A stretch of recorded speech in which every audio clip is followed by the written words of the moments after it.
Today we'll be talking about some tips for your test day and also some mental health tips to help you succeed on your test. My experience and yours may be different, but that is okay. Everyone does things differently for what works best for them, but these are some thoughts about what worked for me. Someone who is pretty much a stress ball when it comes to tests. So here's some test day advice. So for the days before, if you have some time to think about these things before you take your test, you want to create a good sleep schedule to get yourself used to the time when you need to wake up for your test. So I would say wake up around 7 a.m. I think the test starts at 8:30. So make sure you're getting used to the time you would wake up on the test day, and try to do this like at least 1 week before your test day, just to get used to that. And then I would suggest eating as healthy as you can, because I noticed that eating garbage food will kind of leave you groggy and bloated and not great for a long day of studying. So if time allows, try to eat as clean and healthy as you can. And then if you have some time to practice this before, try figuring out what are good refocus techniques for you, because it is a very long test day. So for some people, that could be some breathing exercises. I'll get into that a little bit later in this presentation. Or if you referred back to one of the other videos I have on here, there's a note-taking method that I use for when I start to get really unfocused and tired because you've been test taking a long day. And that just helps me get back on track if my mind is starting to wander during test taking. The day of, some things you want to think about is keeping yourself hydrated. So I would make sure you bring your own water bottle, as some places don't have drinking fountains or easy access to food and water, especially now with COVID. So you also don't want to spend time trying to find the drink places in your test center, and you can just easily bring your water bottle and store it in your locker and use it when you need it. So this also applies to bringing your own food. So I would bring food that's easy to eat, that doesn't need to be heated at all, because I think the test center where I was at doesn't have any microwaves or even any food places to get, or vending machines to get food. Bring some good snacks for yourself to eat, things like sliced fruit, nuts, some small pieces of chocolate to snack on. Other thing to think about is bringing your own earplugs. So the centers will have their own earmuffs for noise cancellation, which are pretty good. I find that those earmuffs though kind of hurt my ears, so I have to take breaks from using them. So that's where I decided to bring my own earplugs, which is allowed. So this was helpful in between those breaks with those earmuffs, because it provided some extra noise cancellation. I remember on my step 1, there was like a lawnmower going around outside that was loud enough I could even hear it through the muffs. So this time I brought some earplugs to use just in case alongside those earmuffs as well. So something to think about. They tend to be more comfortable than the earmuffs. And I'll talk about this a little bit more, but if you're into aromatherapy, you can put some essential oils behind your ears. So an example would be lavender. So something to think about. You're not allowed to bring any like jewelry or accessories. I had actually bought an aromatherapy bracelet thinking I could bring it, but then I realized you're not allowed to bring any jewelry. I would suggest wearing leggings or pants without pockets, mainly because the test center people will check your pockets, and that takes time. So you want to save yourself that extra time and just wear clothes with no pockets, wear comfy clothing, and wear stuff in layers, because the temperature of the center can range from very cold to hot. So it's best to just dress in layers so you can take clothes on and off depending on what the temperature is and how you're feeling. So a little bit about the specifically some mental health tips. So if you have some time, it's important to address your imposter syndrome if that's something that applies to you. I know it does for me, and so something that I put into practice that I learned from one of those seminars that the school offers was to think about separating your brain's thoughts from reality. And what I mean by that is if you're telling yourself, like, I'm going to fail this test or something like that. Well, if you think about it, it's your brain that's thinking that, not what's actually happening in the moment. So if I studied super hard and I did everything I was supposed to, odds are I'm not going to fail the test. Like, that's just reality. But your brain is thinking that. So just realizing that is your brain thinking that and not what's actually going to happen, then that's something that can help you kind of separate those negative thoughts. So one suggestion for that was to name your brain. You might just call it brain, or you could actually give it a name just to keep it separate. That's just a suggestion. I really like this one a lot because I often find myself thinking, oh, I'm not gonna do well on this, or I just suck, or something like that. Then just letting yourself know, oh, my brain is being silly and thinking negatively. Like, no, that's not real. Just ignore that. So next, you want to treat yourself kindly. It's really hard to do. I know we always do this for everyone else besides yourself, so it's kind of hard to do it for yourself. You want to have some compassion for yourself. So I learned this also from one of those seminars that I thought was kind of helpful to think about this. There's this Native American tale where there's an elderly person telling a grandchild a story about two fighting wolves, and one represents anger, sorrow, guilt, inferiority, all those bad things, while the other wolf represents joy, peace, hope, and all those good things. And the child asks the wise adult which wolf will win. And then that wise adult says, well, the one you feed. So what I got from that is just resist feeding into those negative thoughts. Like, feed yourself self-compassion. Treat yourself like you would your friend. And also, you want to acknowledge that these feelings exist and accept yourself as you are.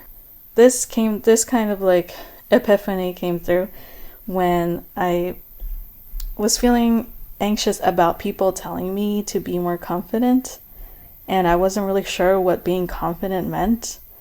And I remember someone telling me that it's about self-acceptance. So I never really thought of it that way. So you want to reframe the negativity you associate with your stress and anxiety, because that anxiety protects you when you may be in danger, maybe helps you through when you don't feel like doing your work. That anxiety is there for you, sometimes at an inconvenient time, but is there for you during hard times.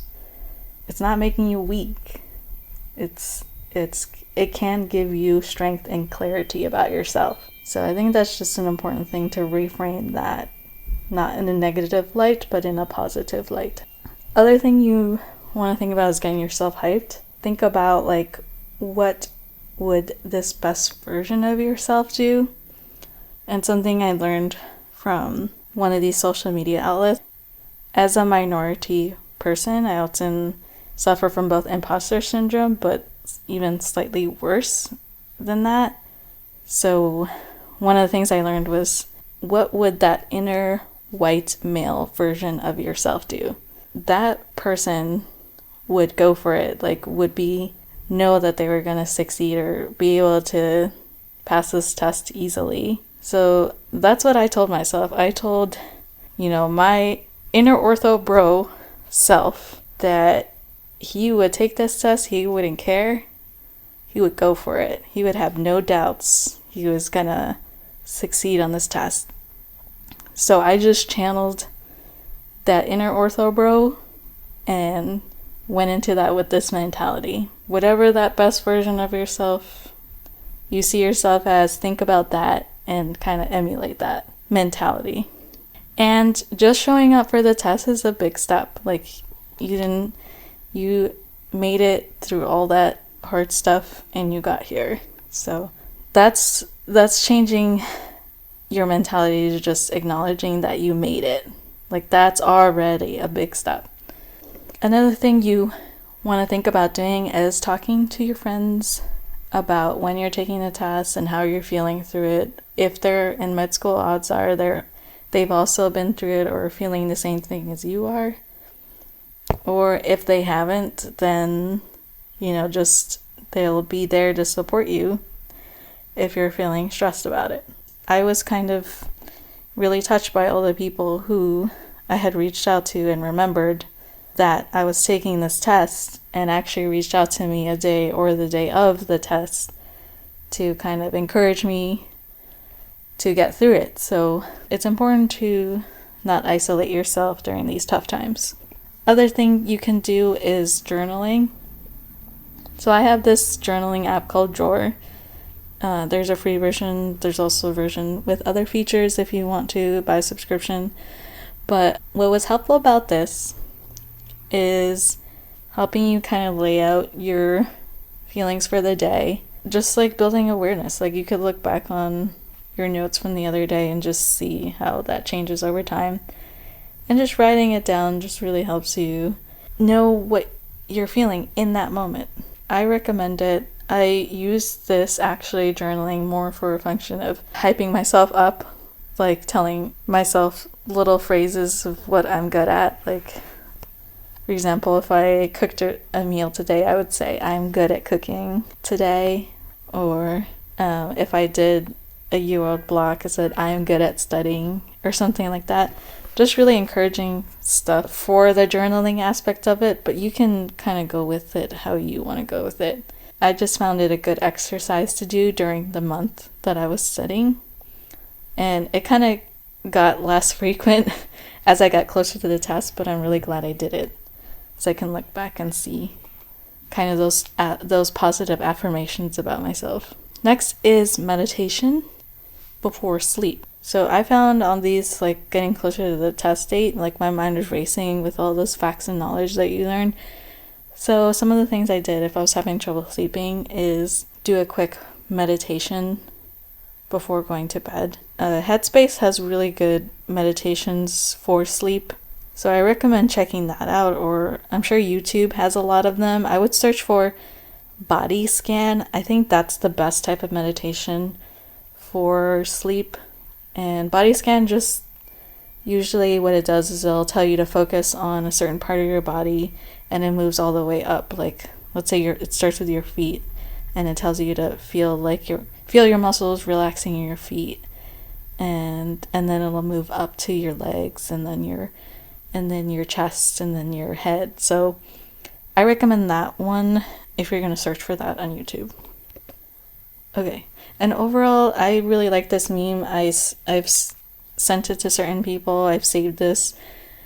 Don't compare yourself with others. You know what your best is. So just use that as a reference. Don't fall into the trap of seeing like all these people score 270 plus on Reddit, because that seems to be the majority on Reddit, and think that you have to get that. Like, set your own goals for yourself. And along those lines, don't panic and change your date just because you're not getting the 260 everyone else is getting on Reddit. Just so long as you're in a range that is passing and you feel comfortable with in your UWorld practice blocks, then I think you're good. Like, I think you would only want to consider that if there's some family emergency going on, or if you are not passing on your UWorld practice blocks. But that would be the only case where I would change your date. So don't panic. You're doing just fine. Reach your personal best. So on to meditations. So some of the meditations, there's a lot out there, but probably the most familiar one are breathing meditations. That's the example that I have on here is 4-7-8 breathing. So that's when you breathe in for 4, hold for 7, and then breathe out for 8. So there's a lot on YouTube with timing for those, but that's what it is. And so you can use this one for on your breaks during the test. I think I took a break at every end of the block just to go to the bathroom, and then also on the same time would do something like this. I like this sequence, but there's also other variations of breathing sequence. There's like 4-4-4, I think 457, and just find the one that you like and the one that calms you. The other thing, the other type of meditation is called active or dynamic breathing. Now this one I like, although you may feel silly kind of doing this, it really works to kind of refocus you back. And so I did this particular one on my bathroom breaks. So to just give you an example of what that looks like. So this is what dynamic breathing looks like. This person is breathing only through their nose, not through their mouth, and kind of inhaling and outhailing with those chicken wing movements. And like I said, it looks silly, but it actually works. Like, you'd be surprised how that kind of like re-energizes you, but it does. So I did this while I was in the bathroom. No one was there, no one was looking, and I just did a few of those just to get myself re-energized, because it's a long test and you get tired. So something to help you kind of re-energize. All right, next is walking meditations. So these involve counting your steps and focusing on the feel of your feet on the ground with each of the steps. So this one you can do while waiting to enter the testing room. That's when personally I felt a lot of my anxiety increase just waiting to get started. So this was a good one where I just kind of tried to feel what the carpet felt like on my feet. Sometimes I did a few little like self-pacing steps there. It was kind of like, for me, pacing, but more purposeful, and counting each of the movements of my steps in my head. So you can do this while walking to and from the bathroom. All right, some other tips. So one thing that was suggested to me is to kind of put some cool water on my forehead while I was on my breaks, which I actually did do. So I kind of patted myself with cool water on my head, and it really kind of helped calm me down a little bit. And the other thing you can do, I mentioned this before, but essential oils or maybe a perfume you like behind your ear. I particularly like lavender, and I think it's like associated with calming sensations. But whatever scent you like, I got one from Walmart. They're $5, so it's not too expensive. I would just test it out, see if you like it. If it calms you or you hate it, then don't use it, but test it out. And one thing that was for kind of addressing anxiety was to engage your senses. And kind of these two methods kind of do that in different ways. One with temperature, like the cool water on your forehead, and the other with smell or scent, engaging that sense of smell. All right, well, thanks for listening. This is all meant to help you, so I hope that some of this will help and you try out some of these tips and techniques. I wish you all the best on your test.